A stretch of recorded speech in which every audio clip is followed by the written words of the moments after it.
Hello, I'm Ed from Biggeddslore. In today's video we will be discussing several articles that I have found interesting over the last week. And we'll begin with the biggest one, in my opinion, and that is the possibility of us losing Jodie Whittaker as the Doctor and Chris Chibnall as the showrunner of Doctor Who after Season 12.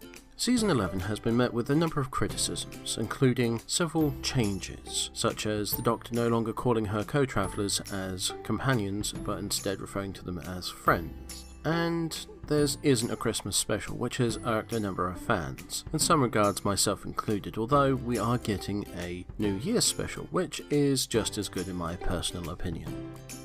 The predominant running theory behind the potential leaving of these two individuals off the show is that basically Chris Chibnall is not particularly happy with how the show is running in the background. This could be a reason why there is a current rumour mill that Season 12 could be reduced from 10 episodes to just 6 episodes. This, in my personal opinion, is not good. It could also indicate they're running out of ideas, or there is serious problems behind the scenes. Now, due to their prior working relationship, Jodie Whittaker and Chris Chibnall could be leaving together. Jodie Whittaker has stated that one of the main reasons she took the role was because of her and Chris Chibnall's previous work on Broadchurch. Now, I would like to emphasise something.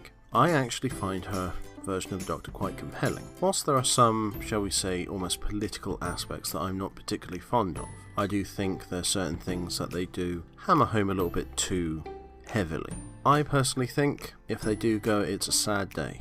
However, the BBC has yet to comment on this, and to be fair, I don't think they will. They will try and keep it quiet until the absolute last minute. However, one bright side is that, according to internal reports, there is no one actively seeking to recast anyone at this precise moment in time. Slightly lighter news, slightly more amusing news is probably more accurate. The Satanic Temple has sued Netflix and Warner Brothers because of their depiction of Baphomet, specifically because the statue they used has such a high similarity to one that they revealed in Detroit in 2015. This has been settled now, with the Satanic Temple getting credit for the Baphomet statue's design in the end credits. I'm not entirely sure what other concessions or subsidies or agreements have been made. These are protected behind a non-disclosure clause within the settlement. Let's talk a little bit about the controversy in this next piece. She-Ra and the Princesses of Power. That's right, ladies and gentlemen, I'm jumping on the bandwagon and talking about this show. So, let's have a look at it this way. First up, it's hated by viewers. The people that are the target audience don't watch it. In fact, many of the children of these individuals have in fact refused to watch it, favouring the original and debatably better She-Ra. The main reason I'm bringing this subject up is actually because of a conspiracy theory of types. It turns out that Rotten Tomatoes user score and critics score may in fact be getting review manipulations. That's right, ladies and gentlemen. It appears a number of accounts have appeared, roughly the same month that She-Ra and the Princesses of Power were released on Netflix. I believe November. And as a result of this unusual surge of new accounts, a number of 5-star but 0 comment reviews were left, and as a direct result, this influenced the overall score. Now, on the whole, I personally haven't watched She-Ra. I'm not particularly fond of the animation style, which is a shame as it did have potential. I'm not entirely fond of the way that they've changed a lot of the characters, but this is... I grew up with the original series, my sister watched it, and as a result I watched it. And whilst I wasn't into it, I was more into He-Man, Transformers, Gundam, that sort of thing. I do have an appreciation of the original character types, both the physical appearance, how they were portrayed, the voice acting, and stuff like that. I mean, reviews that I've heard from other people have basically said that Hordak is... well, basically he doesn't do anything, whereas in the original series he'd go toe-to-toe with the Masters of the Universe and She-Ra and her version of them, and there was basically apparently none of that in this new series. Again, until I watch it, I can't speak here nor there, but it's not one that I'm planning on watching.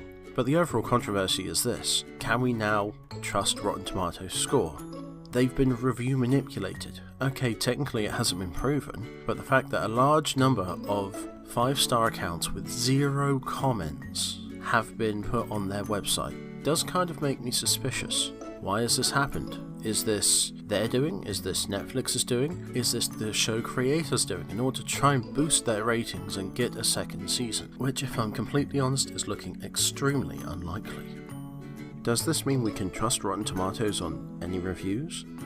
Any critical reviews? I don't tend to go to Rotten Tomatoes to get my reviews or my critical ideas in regards to what TV shows, films and cartoons I watch. So for me it makes very little difference. But there are people out there who do rely on them. For them I hope that this gets resolved quickly and clarified very soon. And in the last bit of news, let's cover something more light-hearted or as light as air. The Macy's Day Goku balloon has nearly blown away.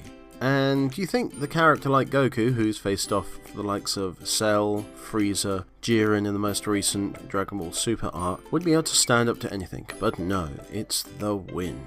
The balloon itself looks absolutely fantastic, you can see on the picture right now, and I hope that they managed to get it in the air. Right, that's the news roundup. Thank you very much for watching this video, ladies and gentlemen. If you like this video, click the subscribe button, click the bell notification, that way you'll be notified whenever I upload a new video. Can't guarantee you'll be notified that I upload a new video, but it might make you feel a little bit better. Thank you very much, guys. This is bigeddslore, signing off.